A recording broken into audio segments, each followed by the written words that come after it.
Hello and welcome to this video. It's great to have you here. Today we will see how we can get started using Wordfast Pro.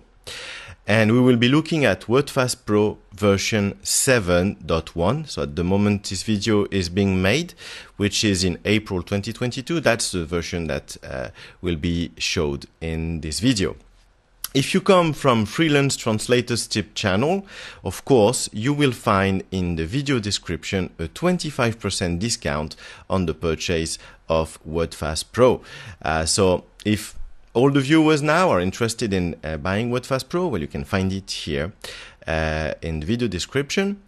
And if you are curious about general facts about Wordfast Pro and Wordfast in general, you can find that in the video that I did with Robert on the Freelance Translators tip channels, which I will link to in the video description as well. So if you want, check that out. And now, let's get started. So what do we need to do when we start with Wordfast Pro? So what I would suggest you do first, and that applies to any CAT tools, it's have a folder structure created on your computer, specifically for the work you will be doing with Wordfast Pro. So if you look here in my documents, I have created a folder called Wordfast Pro Stuff, and here I have several folders that I've created so that I can get things organized, and that's very important so that you can find things later on and know where to put them. Okay, so here client files, well, I can move, for example, things that I have downloaded to this folder here, and that helps me get organized with my source files. So that's one way to do it. Glossaries, it's important to have a folder for glossaries. It's important to have a folder for your translation memories, and it's very important also to have a project folder. Okay, so these are the most important ones. So clients files, TM, glossaries, and projects, and then you can also add other folders as I did here as you get more acquainted with what Wordfast can do for you. So now once we have Wordfast Pro opened, we can see that it's organized with this view that has big buttons and the list that may be empty when you start first with it. So here I have a few things in my list. And on the left hand side, I have also big buttons. And when you look at the first big button, this one here helps you learn about Wordfast. So for example, what version you are currently running. It can help you update it if you want to check for updates. Now you get, of course, a notification when updates are available, and you don't have to update when you see the notification. You can just come back here and update when you are ready. And of course, that's where you will add your license key if you go to online registration. Okay, so that's where you put your key.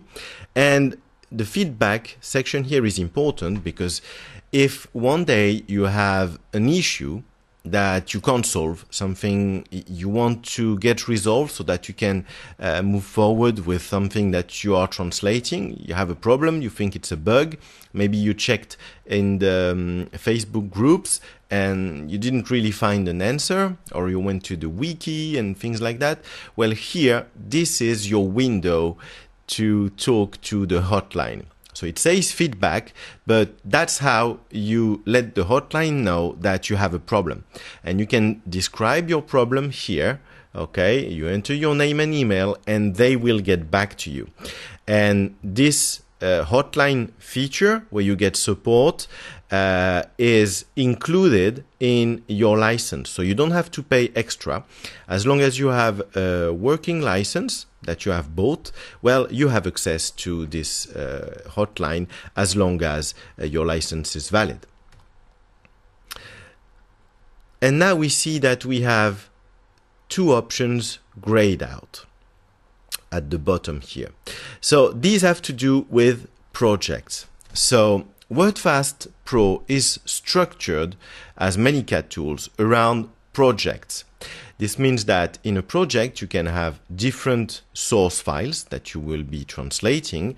You can decide to have them translated to different target languages and use resources such as translation memories, glossaries and things like that that will come all together in one project. So you can decide to create projects each time you get new translation jobs given to you, or you can decide, as some people do, to have one basic project that they use for everything, and they keep adding and removing source files to translate from in that project. So now let's see how we can start that. So you can do that by clicking here on Create Project. And the other way of doing that is just by dragging and dropping your file. So let's say I have received an email with a file to translate. I have downloaded it and it's now sitting in my downloads. Of course, I can move it to my client folder as I showed before. And I can also just drag it and drop it here. And that will open this project creation dialog. And in here, I can do my settings, okay? So let's call it my first project, okay? And very important now, I'm gonna need a location for it. So I'm gonna need to browse, and remember, I have everything set up in my document. So I go here, Wordfast Pro stuff, and now my project will be sitting in the projects folder. Okay, I have selected it. Now, which languages do I want to translate? So I will do English. By default, it's English United States, but you can change it to English of different sort, Great Britain maybe, or anything else. Or you can use any source language you have. If your source language is Japanese, well, you can just select it from the drop down here. And now you can add one or several target languages. So let's see now, let's say I'm going to translate that into French, okay? Now, when you first start, you don't have a translation memory. So what you want to do is create one and give it a name. So my first TM, okay? Languages, that's correct, English to French. And now I want to locate it somewhere I can find easily. So I'm back into my Wordfast Pro stuff here, and I have my TMs folder, and that's going there. I have that selected, okay? And I leave primary here, and I leave read-only unchecked because I want to write things in that TM. Just click on OK. So now my first TM here appears, okay? And now I want to add also a glossary. So a glossary helps you to have words recognized, if that's your first time hearing that. So you will have a source word and a target word, which is the source word's translation. And Wordfast will help you by recognizing these words and giving you the option to introduce them in just one click or one keyboard shortcut. So let's create that. My first glossary, okay, same as with translation memory, English, French is the target language. Now let's locate it where it should go.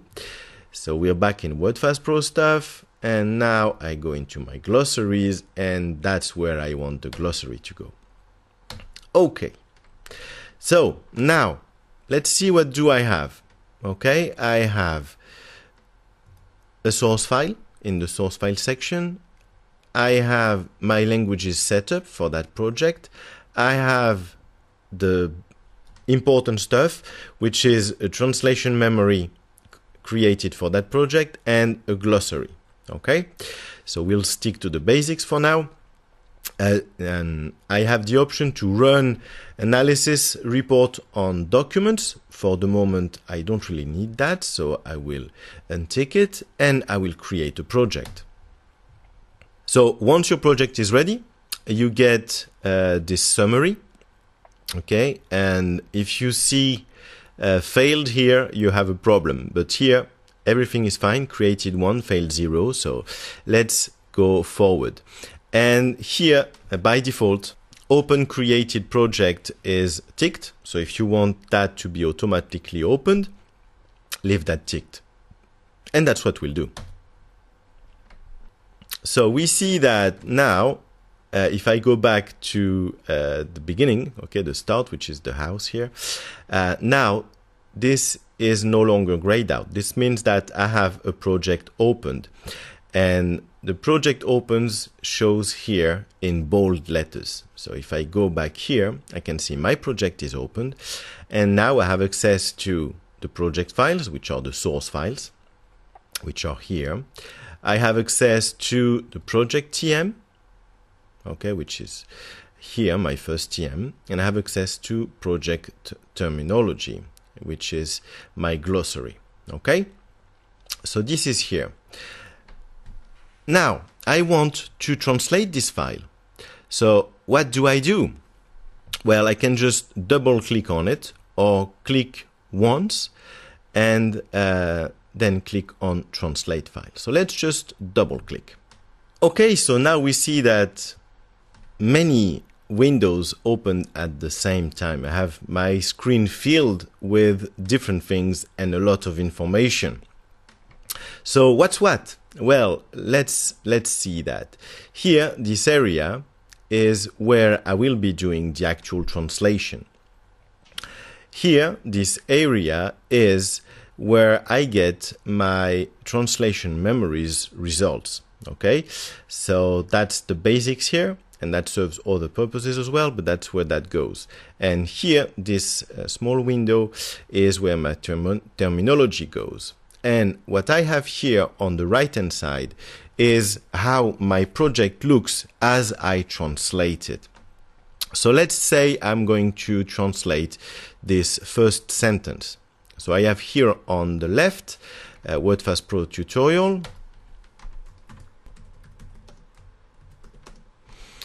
Okay, tutorial Wordfast Pro. Okay, and now what do I do to go forward? Well, I will use the Alt key and the down arrow.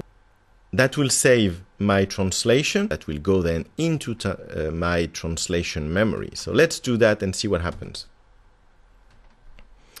Now I have tutorial Wordfast Pro, and now in my preview I click on sync preview, and now I see that the first sentence here, tutorial Wordfast Pro, has been translated. So as I go along, I can click on sync preview and see how my file will be looking. Now, if I don't need to use that space, I can just reduce it by clicking here, or I can decide to undock it if I have a second screen, so that keeps on happening on my second screen, or I can just decide to dock it to different areas of my screen, or I can just close it. Okay, so that's one thing. Now that I've seen that I've been able to close that, that helps me as well to see that I can move things around in Wordfast Pro. So for example, I can bring all that down here by clicking on the arrow, bring it back, or the same, if I don't want to see terminology, I can just take it to the side. Okay, and here we are. So we have several options for what we want to see. Now, if I don't like that view with the source on the left and the target on the right, I can change that. I just go to File and switch Editor Layout, and I go to Stacked View. Okay, and now in the Stacked View, I have the source on top and the translation underneath it. So it depends the way you want it. Okay, so let's go back to Table View. And if you want to bring back the preview on the side here, you just go back here and you click on Live Preview and it will come back. Now, the area we are working in here is called the TXLF editor. Well, Basically, you have just to remember that TXLF is Wordfast version of an XLIF, okay, which is the bilingual file that translators use for translating inside a CAT tool such as Wordfast. If you want more information about what an XLIF is, I have a 60 seconds video on the channel. Make sure to check it out. Okay, so in Wordfast Pro, you can decide also that if you have some eyesight needs to change the size of the fonts and the style of the fonts, and all that information goes in the preferences. So in the preferences here you can choose the fonts and the size of the fonts, okay, so that's where you go to do it, and that's where all your preferences go, okay. So this section here has all your preferences for the general ones and for your current project preferences. So let's talk about the current project preferences.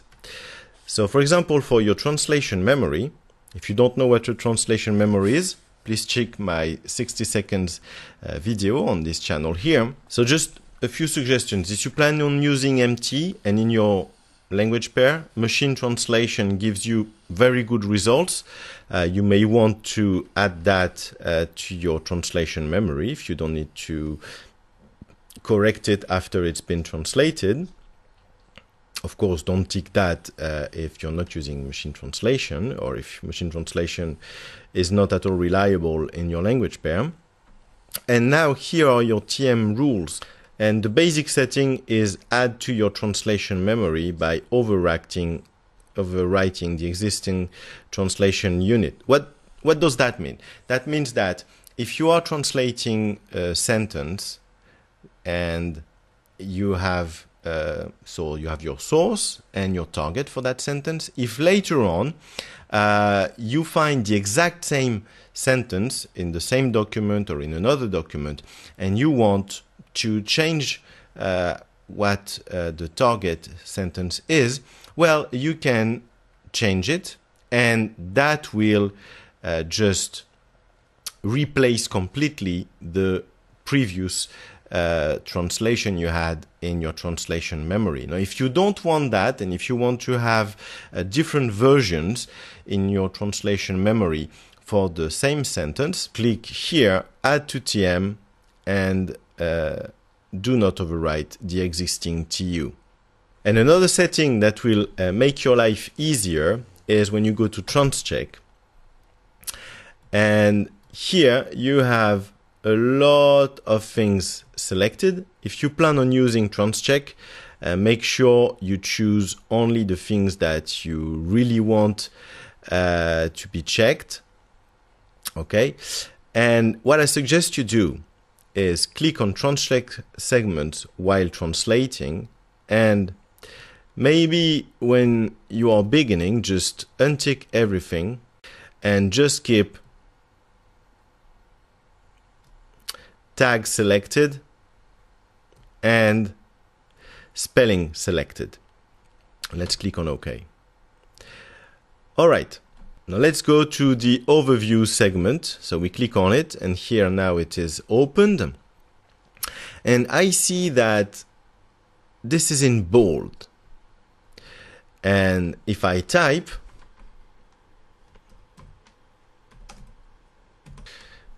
something, well, I can see that it's in bold as well. Now let's delete that. And let's go to the formatting tab. So the formatting tab helps you to add some formatting to the text. For example, bold, as in here, italic, underline, etc. And I can see here that I am in the formatting tag mode. Now let's click on the non-formatting tag mode. What happens now is that this tag is telling the translation tool that now we are starting a word that will be written in bold. And now this other tag, which is this thingy here, tells the CAT tool that now we are stopping the bold characters, and we're going back to normal formatting. And if I select the non-formatting tag mode, I will have to make sure that these tags in the source here are copied into the target.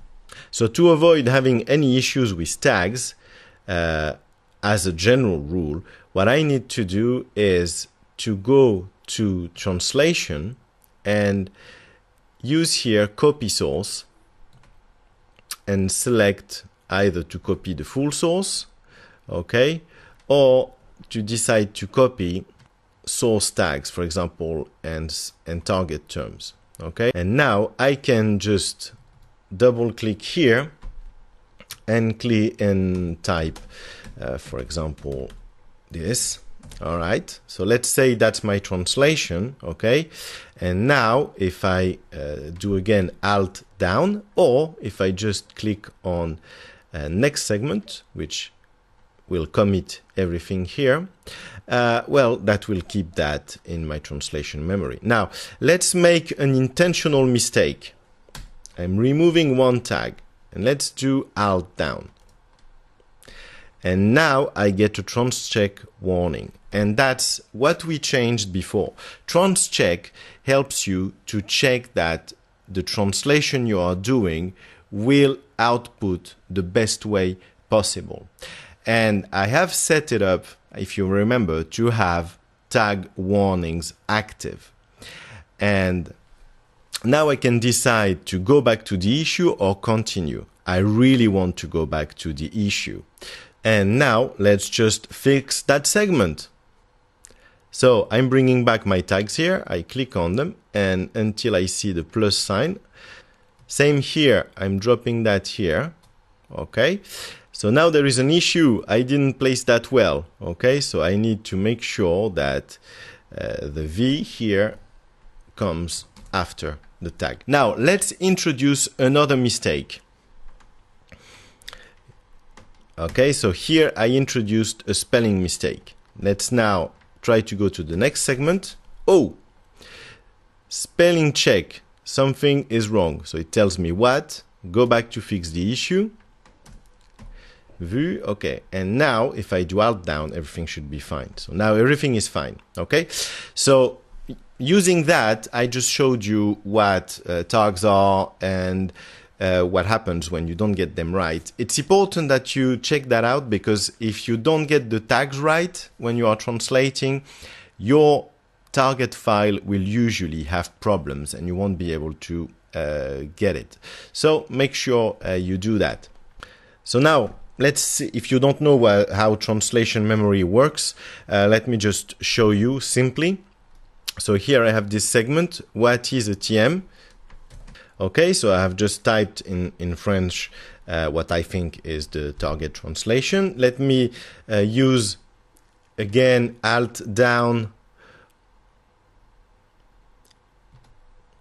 Let me use again Alt down or next segment as here. Now what happened? Automatically it translated this segment here at the bottom. Why? Because it's exactly the same as this one. And now if I go to that segment here and I bring up the TM panel, I see that in my TM lookup, I have that segment existing already. And now let's go to this segment, the next one. What is a glossary? Qu'est-ce qu'un glossaire? So let's say I'm using the first word, cap. I see here that I have a suggestion. So each time you get a word that has first characters capitalization, it will think that it's a name. So it will give you the option to just click on it so that it comes here. And the same happens, for example, with numbers or terms that are in your glossary. But here I don't really want that, since I'm translating into French, and I will not use the first capitalization for the first character. I will just translate it. Let's say it's glossaire. So now I want to add that to my glossary. So let's select that word, select that word. Now both are selected. Now I can just click here on the plus sign and that opens that. Okay, so that will be my source term, glossary, and my target term, glossaire, and I can edit them as I want, but selecting them helped just for them to be copy-pasted here.